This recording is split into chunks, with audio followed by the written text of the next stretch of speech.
মালদহের মানিকচক থানায় বিধ্বংসী আগুন, ভস্মীভূত মালখানা। মালদার মানিকচক থানায় ভয়াবহ অগ্নিকাণ্ডের ঘটনা ঘটেছে। শনিবার রাতে এই অগ্নিকাণ্ডে থানার মালখানা সম্পূর্ণ ভস্মীভূত হয়ে যায়। এই ঘটনায় জেলার দমকল বিভাগের দুর্বল পরিকাঠামো ফের একবার সামনে এসেছে।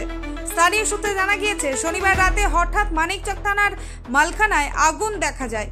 মুহূর্তের মধ্যেই আগুনের লেলিহান শিখা গ্রাস করে মালখানার চারদিক। একের পর এক বিস্ফোরণের সাথে আতঙ্ক ছড়িয়ে পড়ে এলাকায়। আগুন নেভাতে মালদা শহর থেকে দমকলের একটি ইঞ্জিন ঘটনাস্থলে পৌঁছায়। তবে আগুনের তীব্রতা এতটাই বেশি ছিল যে দমকল কর্মীদের পক্ষে আগুন নিয়ন্ত্রণে আনা সম্ভব হয়নি।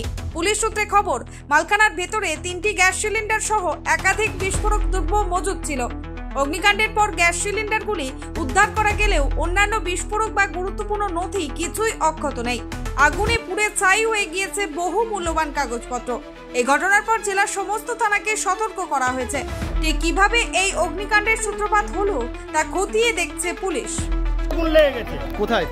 থানার ভিতরে, মানিকচক থানায়। হ্যাঁ, মানিকচক থানায়। কিভাবে আগুন লাগলো, কি শুনলে? লাইন থেকে তৈরি হয়েছে আগুন। আচ্ছা, হ্যাঁ। পরিস্থিতি কি আছে এখন? পরিস্থিতি এখন জিসিবি দিয়ে, আমি বললাম যে জিসিবি রাখা আছে, জিসিবি দিয়ে ভাঙে ভালো হবে, তারপরে আগুনটা নিভানো যাবে। কোথায়, কোন জায়গাটায় আগুন লেগেছে? ওটা থানার ওই মালখানা অফিসে।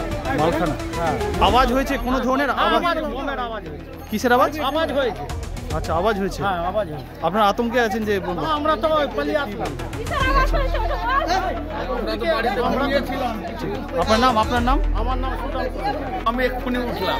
কি জন্য আসলেন? আওয়াজটা শব্দ একটা জোর করে শব্দ শুনতে পেলাম কিনা, একটু পাড়া তো হইচই হচ্ছে, তো দেখে শুনলাম যে এরকম মানে ইলেকট্রিক শর্ট দিয়া কি দিয়ে লেগেছে, এটা তো আমরা সঠিক মানে বলতে পারছি না।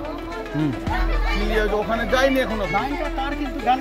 আচ্ছা আচ্ছা, আওয়াজ হয়েছে, কোনো কিছুর আওয়াজ হয়েছে? একটা বাস্ট হয়েছে।